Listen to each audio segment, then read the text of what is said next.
Monorail. Great projects that was initiated by that administration. But I think they didn't do proper study before venturing into it. The cost of that project would have been cheaper if we had kept it. You go to Europe, their rail line is on normal road, vehicles will run, rail will pass. The cost of this alone, it got to a point. In fact, I also don't blame the man too, let's be honest. When that project started, it wasn't supposed to be a project that the government would spend money. That was the truth. It was supposed to be a PPP project. We're supposed to maybe invest a certain amount of money and the investor will take over, run the project, manage it for so number of years, and after which we'll start maybe paying smart into the government. But somehow, the government was duped. I use the word duped because when the man had his passion to start it and committed the first part of the money, the investor did not meet his own part. And I don't hold anything against him. If it's something we can do, definitely will. But we cannot go to that kind of thing now. But if we have anybody who is willing to come and put money, because we're making this place investment friendly, fine. We'll definitely welcome the idea and support, but not too much. We're building the 20,000 housing units. Now, these 20,000 housing units, I will shock you now. If you are aware, when Amaechi came in, he brought a policy, Greater Port Harcourt, and he acquired a lot of land from the Ikwere axis, all those places. And everybody knows that those lands were paid for. When the immediate past administration came in, greater number of that land were also given to people for development. When TAP approached us and we did our own survey through the minister, through Greater Port Harcourt City Development Agency, gave them a land, and as soon as they commenced the project, we've gotten over 52 litigations, people coming to claim that the land belongs to them. Is to tell you the level of sabotage that this government is facing. When I say I don't like to talk, I have a reason. But it has to get to a point when you tell people, tell the world that this is what it is. We have this project, we call it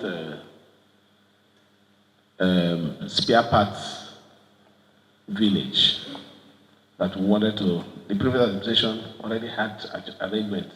Even before that time, we came in, took up this project, called the partners who could not continue because their investors were Russians. And when the crisis started, they couldn't come in with their funds again. But because they committed money there,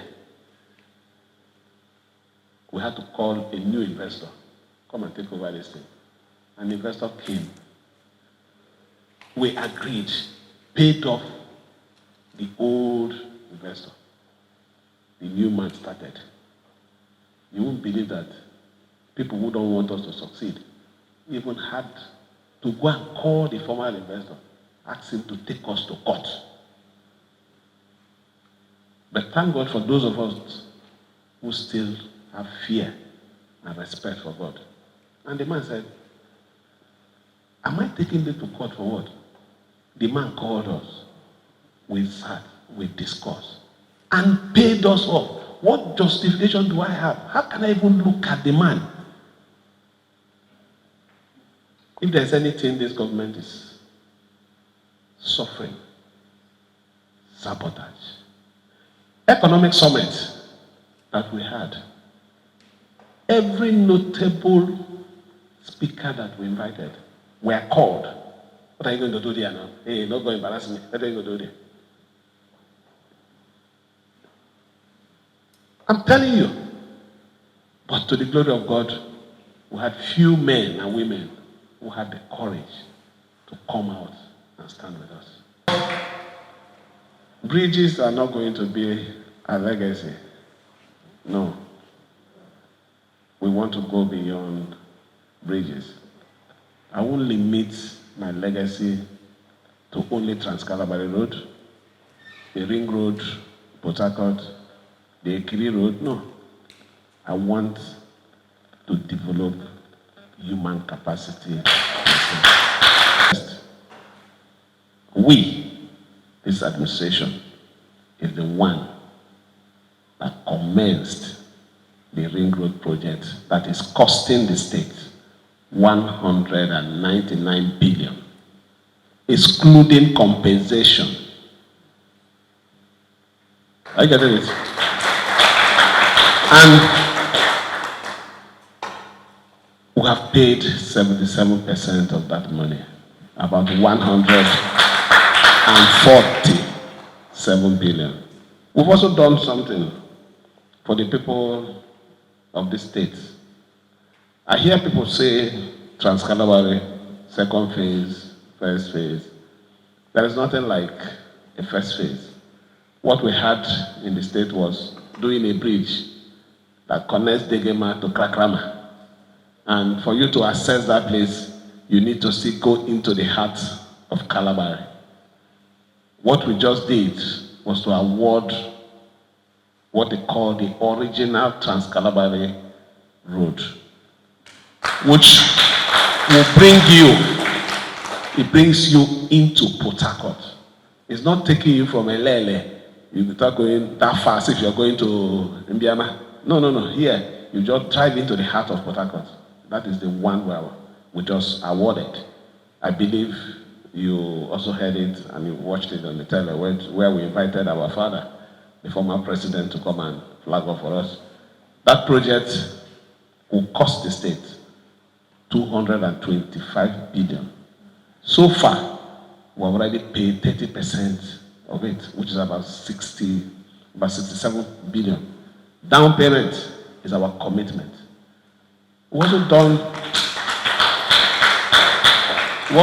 one other major project, which is the Elele Ebeda Omok.